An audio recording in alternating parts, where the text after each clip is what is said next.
Lee McDonough, my game, The Walking Plastic. We were at a few other conventions before, and this version is the zombie apocalypse. They are trying to survive. They started in the middle of the town on the two big buildings by the gas station, and they're attempting to escape. Most of them have escaped per the rules already, and they're just continuing to play right now. Okay. Very cool. And so you're set up in kind of the Brickmania area of the show here. So is there a lot of that stuff kind of mixed in here? Yes, since I flew in from California to run this game here at this convention, they made the display setup. Okay. They've had it before in their World War Brick Anaheim. In World War Brick Minneapolis, they had this set up here. And it mainly is Brickmania, Brick Arms, a couple of Brickmania vehicles. They're the zombies that I have on hand from my collection that we use in our games. Okay, very nice. And so I'm seeing tape measures, I'm seeing a lot of dice, I see these cards. If you can kind of explain how that all kind of works together to make the game flow. Yeah, so if you remember last year, we had some stat cards that looked similar to some other games.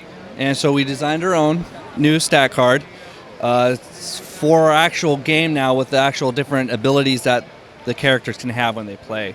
And we have the dice that you roll for your actions, such as shooting the zombies, jumping across a chasm, and stuff like that. And then, of course, measuring tapes is for your distance. One of the new features that I actually just made 2 days ago was a Lego brick I and an E for injured and exhausted. So when you get injured, you put it on your card, and that reminds you that you only can do so much. Okay. And then also there's little 1x1 rounds and 1x1 rounds cones that look like ammunition. And you have a little track, and that's where you track your ammunition.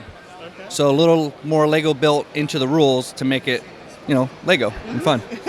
Definitely. So how long does the game typically take, and how many people can play? Right now we're doing 6 players per game. Okay. We split it up on each half. One GM has 3, the other GM has the other 3. And that allows the game to run faster. And we've been running 3 hour-and-a-half long games a day, except for today, since today is the last day. Really cool stuff. And you can talk about some of the buildings in here and kind of the design of some of those and how they play into the game? Yeah, so there's a slaughterhouse that's dark bluish gray, and it's got cows going in the middle and hanging beef. We have a couple buildings over here that were done by a couple assistant GMs, Devin and Derek, that they use for their display at their lug. They brought those. We have a gas station and a hotel that's similar to your cafe corner. Mm-hmm. And then we also have the Brickmania Toy Works building, which they made. And they got the little bricks out front. And then another one, I think, is like a bar/house. Okay. Yeah, so lots of fun buildings in there to play around. So how often do the zombies win, and how often do the humans win? Well, when they play it, they die from a zombie. They get killed, so to speak, because they're Lego. They get to respawn and keep playing. Okay. But they forfeit the equipment they pick up until the end of the game because they have to start over. But then the little loot crates they get to keep as a prize for playing the game. Okay. And what was the rest of the question? How often do the zombies or humans win? So basically, if they escape first without having to respawn, then they win the Ultimate Survivor prize, which is usually a little Lego set that's provided by Brickmania. And then other than that, yeah, if there's heavy losses for like respawning, then obviously the zombies are gaining the upper hand. Yeah. Mm-hmm. So usually the players win. They are usually a resourceful bunch, and they can, make the way to win.